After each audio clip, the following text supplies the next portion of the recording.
ప్రార్థించినటువంటి తల్లి గారికి ప్రత్యేకించి వందనాలు. దేవుడు వారిని దీవించుగాక. పిల్లలు మరి సమయంలో కొద్ది నిమిషాలు దేవుని వాక్యాన్ని మనం జ్ఞాపకం చేసుకుంటాం. దినం కొరకు ఏర్పడించబడినటువంటి లేఖన భాగము మత్తయి సువార్త 21వ అధ్యాయం నుండి జ్ఞాపకం చేసుకుందాం. ప్రత్యేకించి మరి గత రాత్రి కాల సమయంలో మీ ముందుకు ఒక అంశాన్ని తీసుకురావడం జరిగింది. దేవుని సన్నిధానంలో ఈ పరిశుద్ధ వారము అనేటువంటి ఈ వారం ఏదైతే ఉందో, పరిశుద్ధ వారంలో మనం జ్ఞాపకం చేసుకున్నటువంటి అంశాలు మరి అనేకమైనటువంటి అంశాలు ఉన్నాయి. మొట్టమొదటిగా యేసుక్రీస్తు ప్రభుల వారు యెరూషలేము జయప్రవేశం చేసిన తర్వాత ఆ మరుసటి దినాన ఆకలి కలిగినటువంటి సందర్భంకి వచ్చినప్పుడు అంజూరపు చెట్టు గురించి ఒక రకమైనటువంటి పరిస్థితి. యేసుప్రభు వారు చెట్టుని ఒకసారి చూస్తే శిష్యులందరికీ ఒక రకమైన డౌట్ వచ్చింది, సందేహం వచ్చింది. అసలు ఎలా సాధ్యపడింది ఇది? యేసుప్రభు వారికి అంటే ఉదయం వెళ్ళేటప్పుడు బాగానే ఉంది కదా, సాయంత్రం వచ్చేటప్పుడు ఎందుకు ఇలా అయిపోయింది అనేటువంటి సందేహము. అంటే ఏదైనా చేయగలిగినటువంటి సమర్థుడు, సామర్థ్యం కలిగినటువంటి దేవుడు ఎవరైనా ఉన్నారా అంటే అది యేసుక్రీస్తు ప్రభుల వారు. అదే సందేహింపక యేసు ప్రభువు కూడా చాలా సందర్భాల వారితో మాట్లాడినటువంటి పరిస్థితులు ఏంటంటే, మీరు ఏదైనా సందేహింపకుండా చెప్పండి, భయపడాల్సిన అవసరం లేదు అనేటువంటి ఆ పరిస్థితులు వారు గురు శిష్యుల మధ్య తీసుకొని వచ్చారు. అయితే తీసుకొని వచ్చిన తర్వాత అదే సందర్భాన్ని దృష్టిలో ఉంచుకొని నేను మీకు గత రాత్రికాల సమయంలో మీకు తెలియజేస్తాను. రోమిలికి రాసిన పత్రిక నుంచి ఏదైనా సందేహింపక చెప్పాలి. దేవుని సన్నిధిలో మనం ఎప్పుడైతే అలా చెప్తామో ఖచ్చితంగా కార్యం దేవుడు చేస్తాడు అనే విషయాన్ని మాట్లాడుకున్నాం. ఈ దినమందు రెండవ దినమందు మనం జ్ఞాపకం చేసుకుంటే, రెండవ దినమందు జ్ఞాపకం చేసుకుంటున్నప్పుడు 21వ అధ్యాయం మత్తయి సువార్త 2వ వచనం నుండి మనం ఒకసారి జ్ఞాపకం చేసుకుందాం. యేసు దేవాలయంలో ప్రవేశించి క్రయ విక్రములు వెళ్ళగొట్టి రోకలు మార్చువారు బల్లలను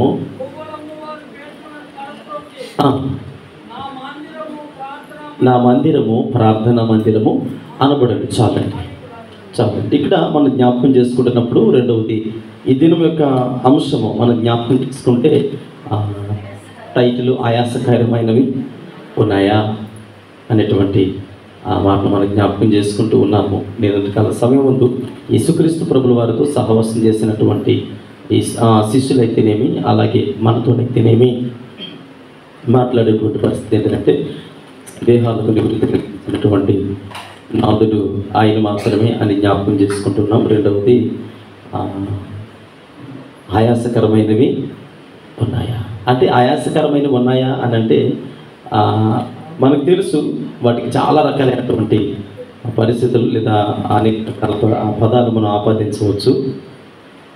దేవునికి అయిష్టకరమైనవి, దేవునికి నచ్చలేనటువంటి పనులు. చూడండి, కుటుంబ సభ్యులు చాలామంది ఏం చెప్తారంటే, కొన్నిసార్లు చెబుతూ ఉంటారు, మీరు ఎలా ఉండడం నాకు నచ్చట్లేదని చెప్తారు. పిల్లలు తల్లిదండ్రుల దగ్గరికి వచ్చినప్పుడు లేదా తల్లిదండ్రులు వారిరువురు సహవాసం ఎలా ఉంటుందని అంటే, కొన్ని సందర్భాల్లో పిల్లలను చూసి నీ ప్రవర్తన ఇలా బాగోలేదు, అక్కడికి వెళ్ళినప్పుడు కొద్దిగా ఇబ్బందికరంగా ఉంటూ ఉంది, లేదంటే నీ మాట విధానం ఇలా ఉంది, లేదా నీ వే ఆఫ్ థింకింగ్ అని డ్రెస్ కానీ ఇలా ఉంది, కాబట్టి అలా వద్దు అని చెప్పారు అనుకోండి. ఉదాహరణకి చెప్పారు, ఈ బట్టలు బాగోలేదని చెప్పారు. చెబితే వీళ్ళు ఏం చేస్తారంటే, మరలా ఏదైతే బాగోలేదన్నారో అదే డ్రెస్ వేసుకొని బయటకు వస్తారు. ఒక 2-3 రోజుల పోయిన తర్వాత ఆ బీరువా దగ్గరికి వెళ్ళి అదే డ్రెస్ వేసుకొని వస్తారు. అంటే పేరెంట్స్గా కొన్ని సందర్భాల్లో ఆయాసకరమైనటువంటి పరిస్థితులు వద్దు అని ఎన్నిసార్లు చెప్పినా, ఎన్నిసార్లు మాటించినా, ఎన్నిసార్లు గద్దించినా వారి యొక్క ప్రవర్తన లేదా వారి ఆలోచన విధానం ఎలా ఉంటాయంటే, ఏదైతే వద్దన్నారో అదే చేసేటువంటి పరిస్థితి. అక్కడికి వెళ్ళొద్దు అని అంటే 10 సార్లు అక్కడికి వెళతారు.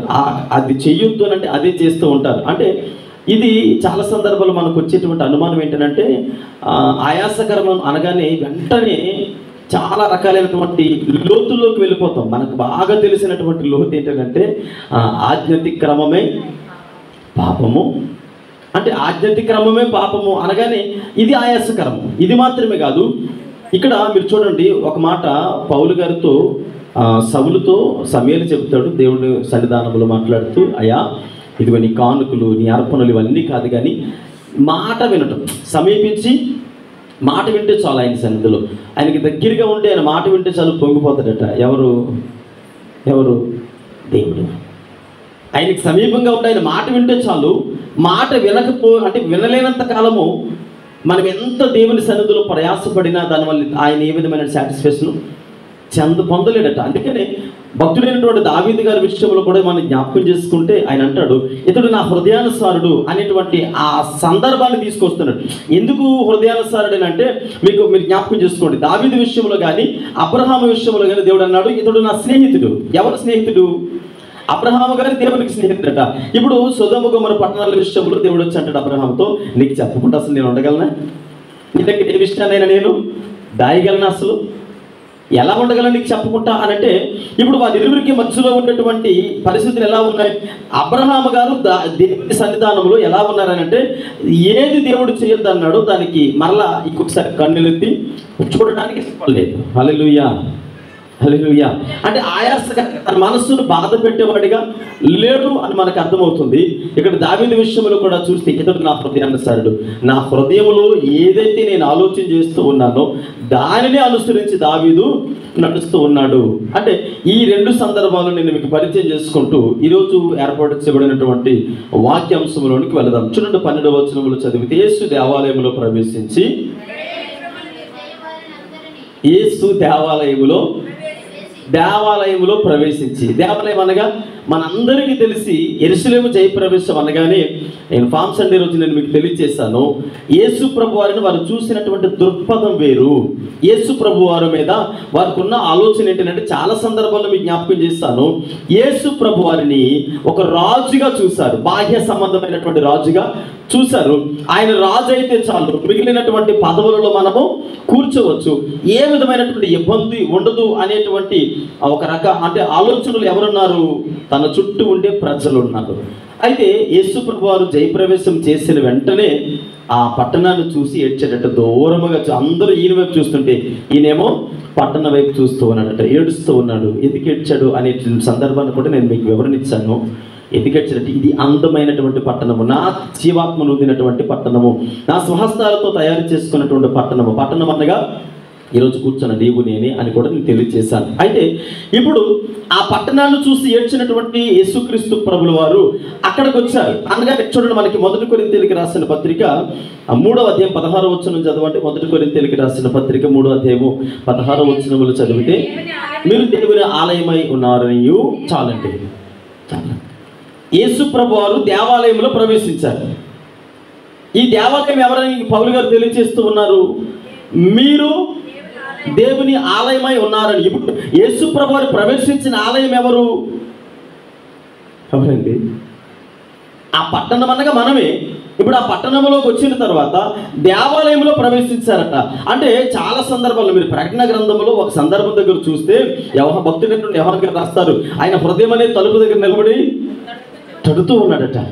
ఆ డోర్ తడుతూ ఉంటే ఎవరైతే ఆయన స్వరమును విని ఆ డోర్ తీస్తారో, అందుకే యేసుక్రీస్తు ప్రభుల వారు కొత్త నిబంధన కాలంలో పత్రిక భాగములు అంటారు, ఇదిగో నా గొర్రెలు అయితే నా స్వరాన్ని వింటాయి. అంటే నా గొర్రెలు కానప్పుడు ఇవి ఎక్కడికి వెళ్ళబడతాయి? అగ్ని గంధకములోకి వెళ్తాయి. అంటే ఇప్పుడు మీరు జ్ఞాపకం చేసుకుంటే, పట్టణం అని సంబోధించేటువంటి వ్యక్తులు ఎవరు అంటే ఈరోజు కూర్చున్న నీవు నేనే. అంత మాత్రమే కాదు, దేవాలయం అనగా మన హృదయం, పట్టణం అనగా మన యొక్క శరీరం అనగా మన యొక్క బాహ్య స్వరూప్యము, దేవాలయం అనగా నా హృదయ పరిస్థితులు. ఈ హృదయ తలంపుల గురించి మనం ఆలోచన చేసుకుంటే ఆయన అంటాడు, ఆయాస్కరమైనది ఏదైనా ఉందా? ఇప్పుడు యెరూషలేములో ప్రవేశించడం బాగానే ఉంది. దేవాలయంలోకి వెళ్ళగానే చక్కటి ప్రార్థన సహవాసం, చక్కటి వాక్యపు సువాసన, పరిశుద్ధాత్మ నింపుదల, దేవుని ఆత్మవరాలైనటువంటి నింపుదల, ఫలాలైనటువంటి నింపుదల, దేవుని సన్నిధిలో ఉపవాస ప్రార్థన అయినటువంటి నింపుదల, దేవుని సన్నిధి కొరకు అంటే సహవాసము కొరకు అంటే సువార్తల కొరకు తాపత్రయపడేటువంటి అవేమి కూడా ఎవరు కనపడలేదండి. ఎవరు చూడండి, మీరు ఒక మాట అడుగుతారు. వైజాగ్ నుంచి మన బంధువులు ఎవరో వచ్చారు. మీరు ఆ ప్రాంతానికి వెళ్ళినప్పుడు వాళ్ళ మందిరానికి వెళ్ళినప్పుడు మిమ్మల్ని చాలా ఉన్నతంగా ఇన్వైట్ చేస్తారు. ఏమంటే పలాస జేఎస్ఎంబీ చర్చి నుంచి మా ప్రియులు, మా సిస్టర్ గారు, మా బ్రదర్ ఎవరు వచ్చారని మిమ్మల్ని ఇన్వైట్ చేయగానే మీకు పాటకు అవకాశం ఇచ్చినప్పుడు మీరు పాట పాడారు. పాట పాడినప్పుడు వాళ్ళందరూ అనుకుంటారు, ఎంత బాగా పాడారండి, ఈవిడే ఎంత బాగా పాడిందంటే ఆ విశ్వాసులు ఏమంటే నా మాట అర్థమవుతుందా మీకు? ఈవిడే ఎంత అద్భుతంగా పాడిందంటే, ఈవిడే ఎంత అద్భుతంగా వాక్యాన్ని ప్రకటించిందంటే మిగిలినటువంటి విశ్వాసులు ఆ మందిరములో ఆత్మీయానుసారంగా అభివృద్ధి చెందే విశ్వాసులు ఇంకెంత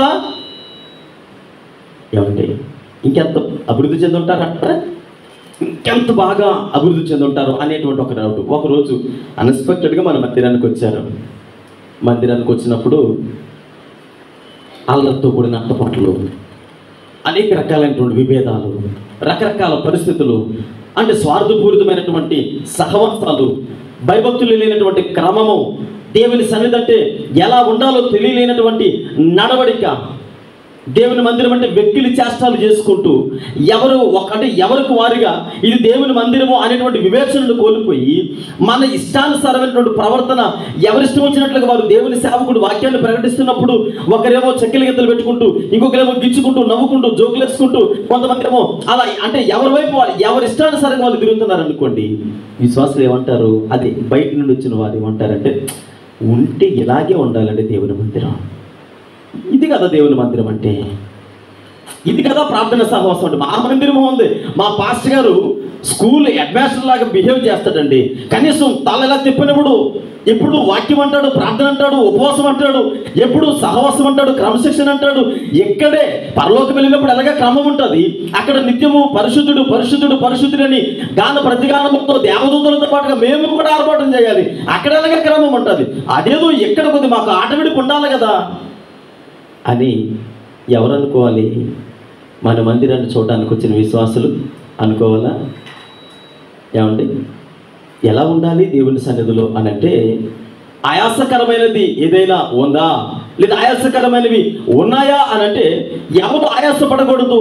నీ తండ్రికి ఆ బట్టలు వద్దు అని చెప్పినప్పుడు, లేదా ప్రవర్తన మార్చుకో అని చెప్పినప్పుడు, లేదా నీ తల్లి అమ్మ నీ యొక్క డ్రెస్ సెన్స్ బాగోలేదు, లేదా నీ మాట విధానం బాగోలేదు, లేదా నీ యొక్క నువ్వు దూకిన హెయిర్ స్టైల్ బాగోలేదు, మీకు అర్థం అవ్వాలని చెప్తున్నాడు. కానీ మీరు ఆలోచించండి, తల్లిదండ్రులుగా వారు ఎంత కూలిపోతారంటే, ఇది వద్దు అని నీ తండ్రి తల్లు చెప్పినప్పుడు ఖచ్చితంగా వారికి లోబడాలి.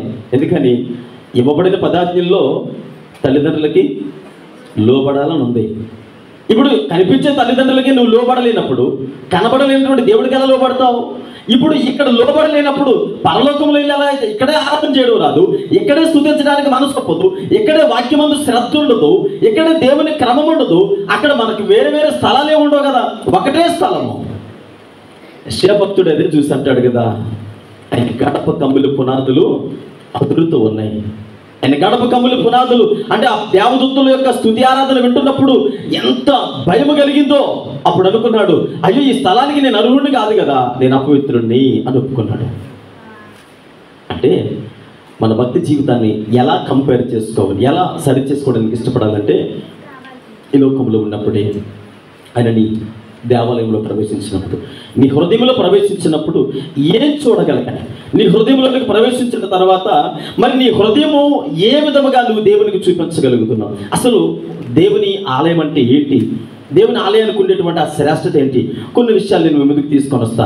ఆ దేవుని ఆలయంలో ప్రవేశించినప్పుడు మరి సర్వసాధారణంగా మన యొక్క ఆలయం మీద, మన యొక్క దేవాలయం మీద కొన్ని సందర్భాల్లో చూడండి, 10 మందిలో ఉన్నప్పుడు బాగానే ఉంటాం, 10 మందిలో ఉండేటప్పుడు అందరూ దేవదూతలే. ఎప్పుడు దెయ్యం స్వభావం బయటపడుతుంది? ఎప్పుడండి? 10 మందిలో ఉన్నప్పుడు అందరూ దేవదూతలమే. ఎప్పుడు వారిలో ఉండేటువంటి దెయ్యం స్వభావం బయటపడుతుంది అంటే ఒంటరి తనములో బయటపడుతుంది. వారి దెయ్యమా దేవదూత అని ఎప్పుడు చెప్పగలం? ఒంటరిగా ఉన్నప్పుడు చెప్పగలం. కొంతమంది వారి యొక్క యాటిట్యూడ్, ఇప్పుడు చూడండి, మిర్రర్ ముందుకి నిలబడినప్పుడు ఎవరో ఉండరు, ఈ చిన్నతనం చేష్టాలన్నీ బయటకు వచ్చేస్తుంటాయి. వారి ఏజ్ 60, 40, 50 ఉండొచ్చు, కానీ అద్దం ముందుకు వెళ్ళినప్పుడు ఎలా ఫీల్ అవుతారో తెలుసా? ఇంకా చిన్నపిల్లలకి బిహేవ్ చేస్తారు. ఒంటరిగా ఉన్నప్పుడు, 10 మందిలో ఉన్నప్పుడు వాళ్ళకంటే ఉన్నతంగా ప్రవర్తించేవారు, డిగ్నిఫైడ్గా ప్రవర్తించేవారు మరొకరు ఉంటారు. వారు కూర్చునే విధానం కానీ, మాట్లాడే విధానం కానీ కొన్ని సందర్భాల్లో అంటే 10 మందిలో ఉన్నప్పుడు కాదు మన ప్రవర్తన, ఒంటరిగా ఉన్నప్పుడు.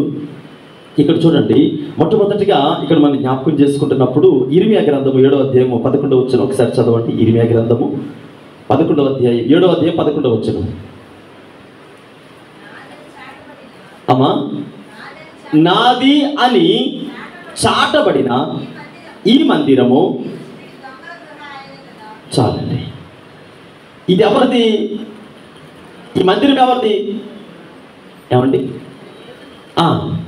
అందుకని కొరింథీయులకు రాసిన పత్రికలు మనం చదువుకున్న 3:16 వచనం చదివితే, నీ దేహము దేవుని ఆలయమై ఉన్నదనియు. ఏమండి? ఏమన్నది 16-17 వచనాల్లో? నీ దేహము దేవుని ఆలయమే ఉన్నదనియు, దేవుని ఆత్మ అందులో నివసించుతున్నదనియు ఎరుగురా. ఎవడైనా మీరు మీ సొత్తు కాదు. మీరు ఎవరి సొత్తు? ఇర్మియా ప్రవక్త ద్వారా మాట్లాడుతున్నాడు. 7వ అధ్యాయం 11వ వచనం అంటాడు కదా, ఇదిగో నాది. ఇది ఎవరైనా చెప్పగలరా? ఇది నాది. చాలామంది అంటారు నా ఇష్టం అండి, నా ఇష్టం, నాకు నచ్చినట్టు చేస్తాను. మీకేంటి నష్టం? ఈ మాట ఇప్పుడు విన్నారా? నా ఇష్టం. Be in your.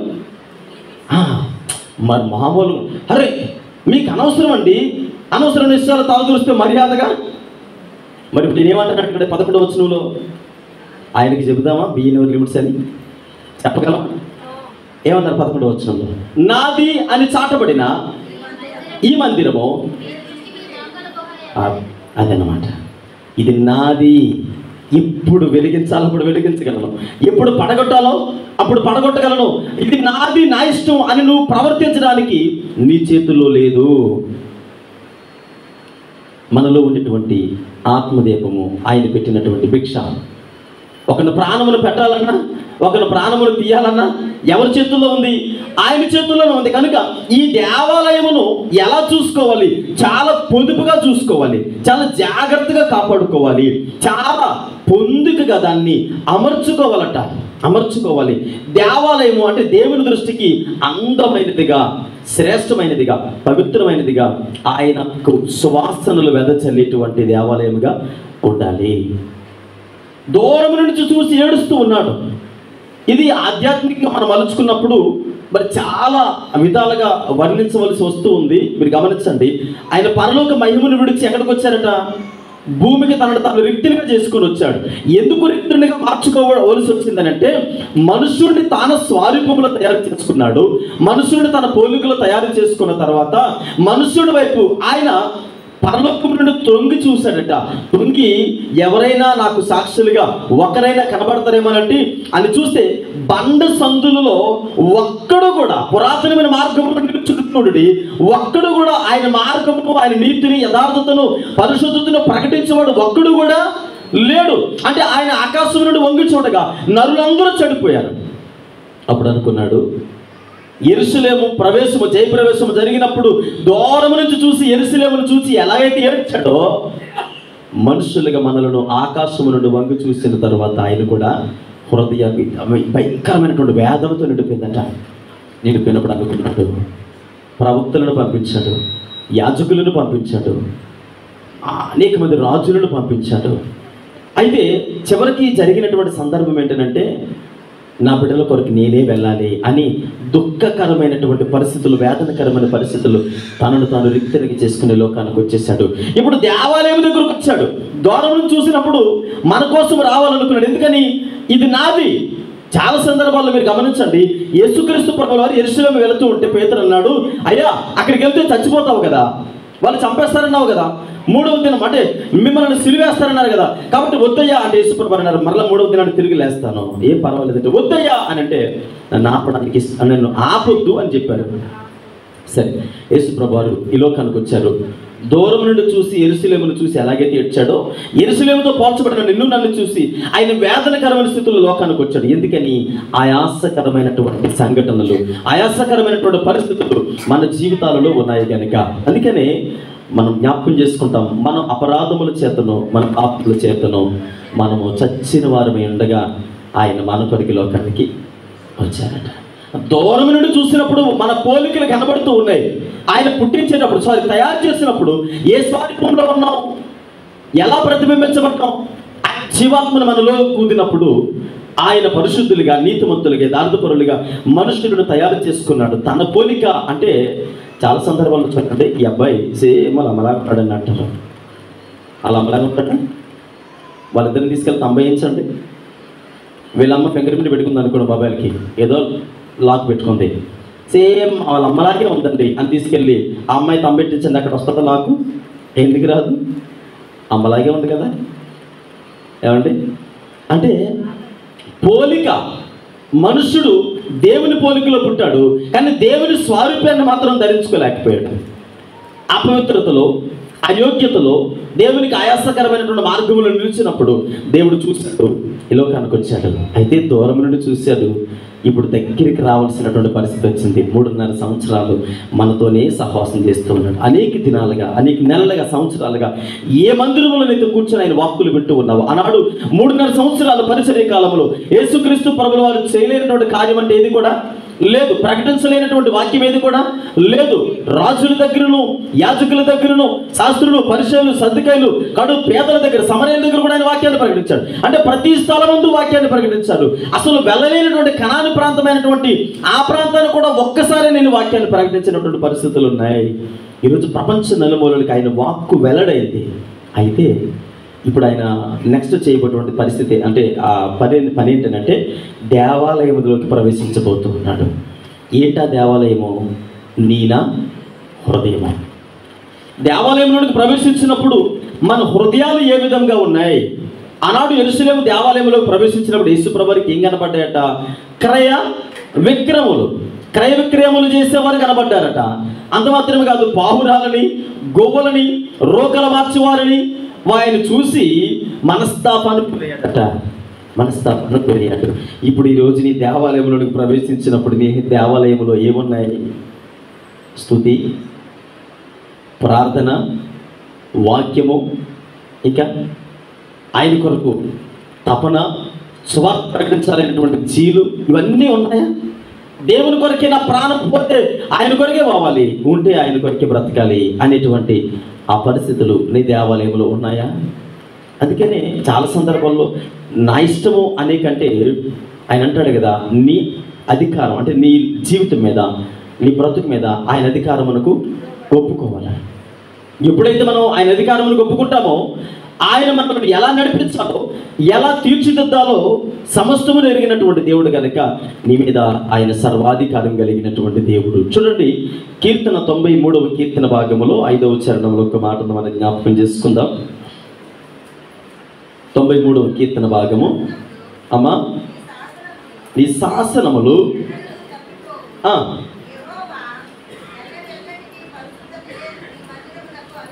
చాలండి. 93వ కీర్తన భాగము 5వ చరణంలో ఇలా రాయబడింది, యెహోవా నీ కార్యములు ఎంత దొడ్డవి. 95వ కీర్తన భాగము 93వ కీర్తన భాగం 5వ చరణం, నీ శాసనములు ఎన్నడను తప్పిపోవు.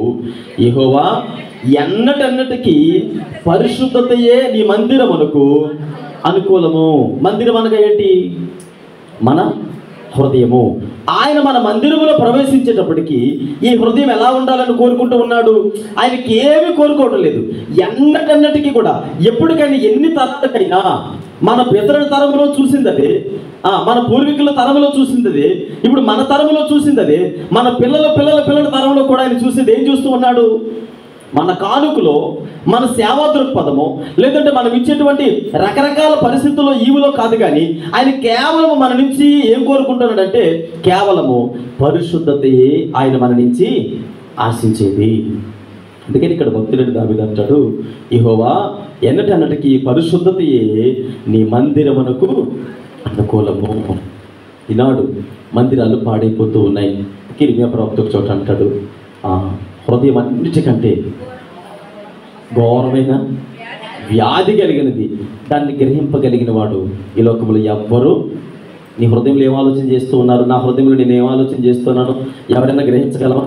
ఏదైనా హెల్త్ ఇష్యూస్ వస్తే వెంటనే బాడీ స్కానింగ్ చేస్తారు. ఈరోజు చాలామంది ఏమంటారంటే తక్కువ అమౌంట్కి మొత్తం అప్ టు బాటమ్ స్కానింగ్ అనేది తక్కువ కాస్ట్కి చేస్తామని అంటారు.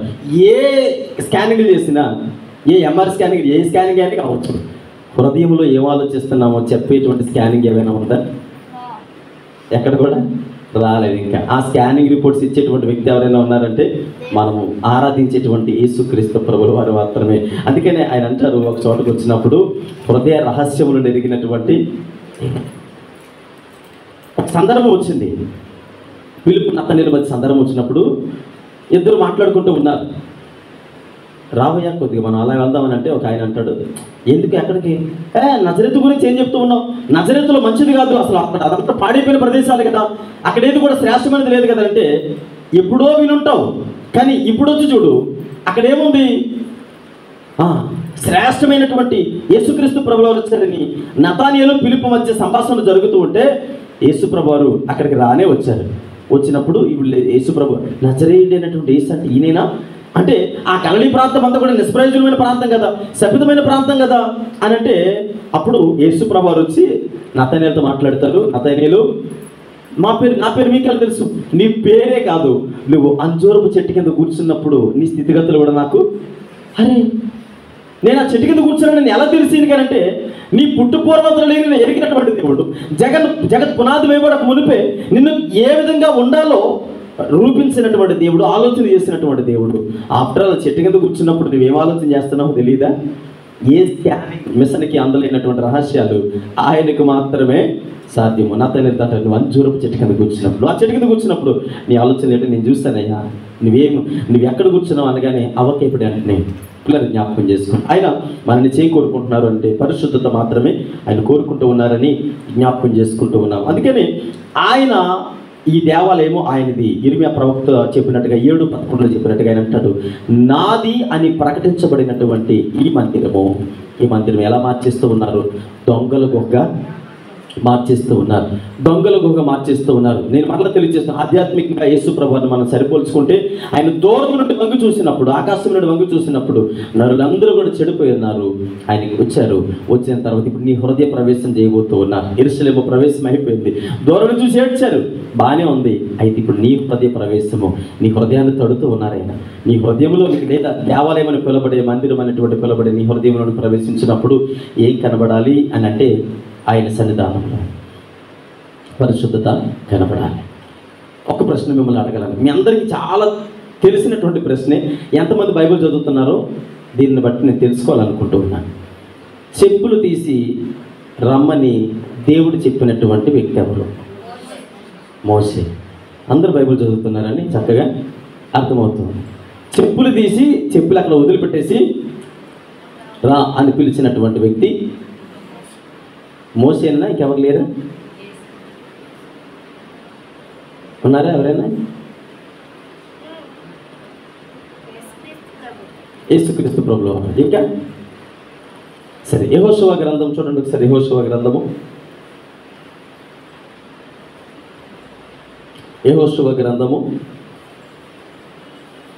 5వ అధ్యాయం 15వ వచనం చదవండమ్మా. యెహోషువ గ్రంథము. అందుకు యెహోవా,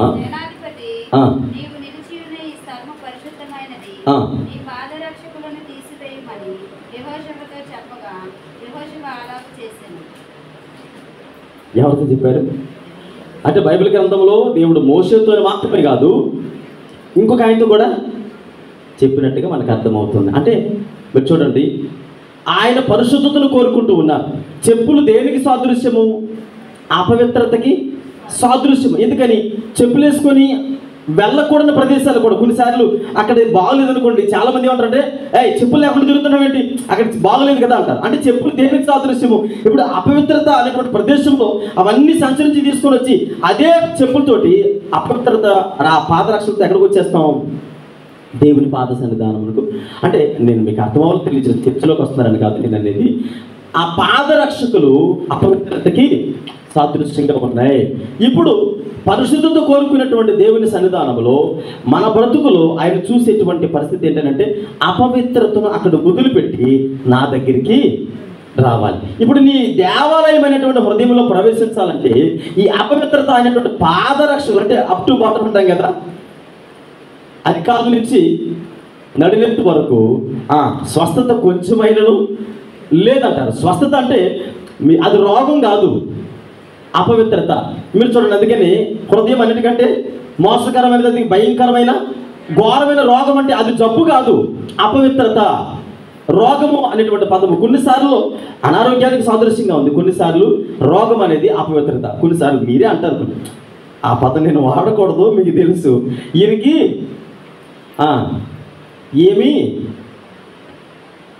అంటారు కదా, మీరు ఫుల్ఫిల్ చేసుకుంటూ వెళ్తారు జాగ్రత్త. పాస్టర్ గారికి గ్యాప్ ఎందుకు ఇచ్చారు అంటే ఏమో అనే పదం తర్వాత ఈ రోగం అనేటువంటి పదాన్ని ఎలా వాడతారు? ఆయనకి ఏదైనా క్యాన్సరు, టీబీ, హెచ్ఐవి, ఇంకేమైనా భయంకరమైన రోగం ఏం కాదు. మీ మాట వినలేదు కనుక, లేదంటే 10 సార్లు విసిగిస్తున్నాడు కనుక ఇక్కడ ఆ పదాన్ని ఫుల్ఫిల్ చేసి అంటారు ఇది పరిస్థితి, మా ఇక్కడ తగ్గడింది అంటారు. అంటే ఆయాసకరమైనవి ఏమైనా ఉన్నాయా అని అంటే ఏమి దేవునికి ఆయాసకరమైనవి ఉన్నాయో ఇప్పుడు నేను ఫలానా అని చెప్పాను అనుకోండి. ఒక ఎగ్జాంపుల్ చెప్పేసి ముగించేస్తాను. పాస్టర్ గారు చర్చిలో ప్రార్థనా సహవాసాలు ప్రకటించారట. ఒక 4 దినాలు చర్చిలో ప్రార్థన చేసుకుందాం అందరూ వచ్చినట్లయితే అన్నారట. ప్రార్థన చేస్తూ ఉన్నారు, చక్కగా స్త్రీలందరూ వచ్చి ప్రార్థన చేస్తూ ఉన్నారు. ఒక తల్లి వచ్చి చక్కగా మోకరించి ప్రార్థన చేస్తూ ఉంది. పాపం చక్కగా ప్రార్థనలో కొనసాగుతుంటే ఒకరి తర్వాత ఒకరు వస్తారు కదా, తెల్లవారున ప్రార్థనకు వస్తున్నారు చాలామంది. అలాగే ఒకరి పక్కన ఒకరు కూర్చొని మోకరించి ప్రార్థన చేస్తూ ఉంటే ఒక ఆవిడ పాపం చాలా దుఃఖంతో ఏడ్చుకుంటూ ప్రార్థన చేస్తుందంట. ఇంట్లో ఏదో సంఘటన వచ్చింది, ప్రాబ్లం ఏదో వచ్చింది ఇంట్లోని. దేవుని సన్నిధికి వచ్చి ఏడుస్తూ ఉంది. ఇంకెవరిని పట్టించుకోకుండా కళ్ళు మూసుకొని ఏడుస్తుందట. ప్రభువా, నేను పాపిని, నన్ను క్షమించు. నేను భయంకరమైనటువంటి వేషధారిని, నన్ను క్షమించు. నేను వ్యభిచారిని, నేను దొంగని, నేను అబద్ధకురాలిని. అయ్యా, నీ సన్నిధిలో నేను ప్రార్థించడానికి కూడా నేను అర్హురాలిని కాదు అని ప్రార్థన చేస్తుంటే ఆ పక్కన ఇంకొక అమ్మ వచ్చి అవును ప్రభువా, అవును ప్రభువా, అవును ప్రభువా. ఎందుకంటే పాస్టర్ గారు చెప్తారు కదా, ఎవరైనా ప్రార్థన చేసేటప్పుడు మీరు ఏకీభవించని అంటారు కదా. మరి ఆవిడ ప్రార్థన చేస్తుంది కదా, ఆవిడ ఆమెను అనేది నేను ప్రార్థన చేస్తాను అనుకొని ఈవిడేమో నేను వ్యభిచారిని అంటే అవును ప్రభువా, నేను దొంగని అంటే అవును ప్రభువా, నేను వేషధారిని అంటే అవును ప్రభువా అంటుందట. ప్రార్థన మధ్యలో ఆపేసి చుట్టుపట్టుకుందట. ఆఫ్ చేసి నేను ఇవన్నీ చేయడం నువ్వు ఎప్పుడు చూసావు అంటే నువ్వు నన్నే కనిపెట్టుకుంటూ కూర్చుంటున్నావా అన్నదట. అర్థమవుతుందండి. కొన్ని సందర్భాల్లో మన యొక్క పరిస్థితి ఎలా ఉంటుందంటే మన హృదయపు ఆలోచన తలంపులు, దేవుని సన్నిధిలో మనం చేసేటువంటి ప్రార్థన జీవితాలు, దేవునితో గడిపేటువంటి విధానము, ఇతరుల గురించి లేదంటే కొన్ని సందర్భాల్లో అవును ప్రభు అనేటువంటి సందర్భం మేబీ ఆవిడ అలా ఏకీపించిందేమో. కానీ ఇక్కడ మనం జ్ఞాపకం చేసుకుంటున్నప్పుడు నాది అని ప్రకటించబడినటువంటి నీవు దేవుని సన్నిధిలో నీ హృదయాన్ని ఎలా భద్రపరచుకోవాలి? చాలా జాగ్రత్తగా పరిశుద్ధతతో కూడినటువంటి జీవితాన్ని వెళ్ళవచ్చాలి. ఇక్కడ మనం చదువుకుంటున్నటువంటి లేఖన భాగంలో జ్ఞాపకం చేసుకున్నాం. అక్కడ ఆయన మాట్లాడుతూ ఉన్నారు, నీ పాదరక్షకులు అపవిత్రతను వదిలిపెట్టేసి దేవుని మందిరంలో ప్రవేశించాలి. అపవిత్రత వదిలిపెట్టకుండా దేవుని సన్నిధిలోకి వచ్చి ప్రార్థన చేస్తున్నప్పుడు లేనిపోయినటువంటి అపోహలు. ఇప్పుడు అపవిత్రత అనేది వదిలిపెట్టేస్తే నువ్వు దేవుని మందిరంలోకి వచ్చినప్పుడు ప్రార్థన చేసేటువంటి ప్రార్థన ఎలా ఉండదు తెలుసా? ఎలా ఉండదు ప్రార్థన? యాకోబు చేశాడు ప్రార్థన. యాకోబు చేశాడు. ఆది కాండము చదవవసరం లేదు కానీ సమయం లేదు కానీ చెప్తూ ఉన్నాను. యాకోబు వచ్చి ప్రార్థన చేస్తుంటాడు, ఇది దేవుని మందిరమే తప్ప వేరొక స్థలము కాదు, ఇది దేవుని గౌని, ఇది ఆయన స్థలము. అంటే ఇది దేవుని మందిరం అని ఎప్పుడు వివేచన కలుగుతుందో మనకి? బయట అపవిత్ర వదిలిపెట్టి పాస్టర్ గారు పాదరక్షలు వదిలిపెట్టమన్నారు కదా, అలాగని అక్కడ ఎప్పుడు వదిలిపెడుతున్నామండి, చర్చిలోకి ఎప్పుడు చేసుకురాలేదు. నేను అనేది ఆ పాదరక్షకులు కాదు, అపవిత్రత అనేటువంటి పాదరక్షకులు, వేషధారణ అనేటువంటి పరిస్థితులు. ఇప్పుడు చూడండి, నేను అది జ్ఞాపకం చేయాలనుకుంటున్నాను. ఎవరిలో ఏ బలహీనత ఉందో, ఏది ఆయాసకరంగా దేవునికి నీకు మధ్యలో ఉందో నాకు తెలియదు. మీరు ప్రార్థన చేస్తుంటే నేను పక్క నుండి అవును ప్రభా అన్నాను అనుకోండి, వెంటనే ఫీల్డ్ పట్టుకుంటారు. అవునా కాదా? ఎందుకని? వాళ్ళిద్దరూ చుట్టుపట్లు పట్టుకున్నట్టుగా నేను ఫలానాన్ని ప్రకటించాను అనుకోండి, ఇది దేవునికి ఆయాసకరమైనది అని చెప్పడానికి నేను అర్హుడిని కాదు. ఎవరికున్న బలహీనతలు వాళ్ళకు ఉన్నాయి. ఎవరికున్న లోపాలు వాళ్ళకు ఉన్నాయి. దేవుడు అవి చూస్తున్నాడు కనుక నీ యొక్క దేవాలయం, నీ హృదయమైన దేవాలయంలో ప్రవేశించడానికి ఆయనకి అర్హత ఉంది. ఎందుకని నువ్వు నా దానివి నా వాడమని ప్రకటిస్తున్నాడు. 7:11 అంటాడు, నాది అని ప్రకటించబడినటువంటి మందిరము, ఇది నాది, ఇది నా సొత్తు, అందులో ఇంకేది ప్రవేశించడానికి అవకాశము లేదు. ఒకవేళ ఇంకేమైనా ప్రవేశిస్తే యెరూషలేములో రోకలు బల్లలు పగలగొట్టినట్టుగా, తెరగొట్టినట్లుగా, వారి మీద కోపించినట్లుగా, కొరడా జులిపించినట్లుగా ఈరోజు నీ మీద కూడా కొరడా జులిపించబోతూ ఉన్నాడు. నీ హృదయము పరిశుద్ధంగా ఉండాలి, నీ భక్తి జీవితానికి అనుకూలంగా ఉండాలి. ఆయాసకరమైనది ఏదైనా కానివ్వండి, ఏదైనా కానివ్వండి, మన పక్కోళ్ళకి ఎవరికి చెప్పవలసిన అవసరం లేదు. నీ హృదయాన్ని ఆయనకి అప్పగించు. ప్రభువా, ఇది నీ దేవాలయం కదా, ఇందులో దుర్వ్యాపారం ఉంది, ఆయాసకరమైనటువంటి పనులు ఉన్నాయి, అయితే నేను నీ సన్నిధానంలో ఒప్పుకుంటున్నానయ్యా. ఆ రోజు యెరూషలేములో నీ కోపాన్ని నేను జ్ఞాపకం చేసుకున్నాను, ఆయాసకరమైనటువంటి నా బ్రతుకును నీకు అప్పగించుకుంటున్నానయ్యా. ప్రార్థన చేసుకుందాం. కొద్ది నిమిషాలు దేవుని సన్నిధిలో ప్రార్థన చేద్దాం. చెబుదాం, అయ్యా యెరూషలేము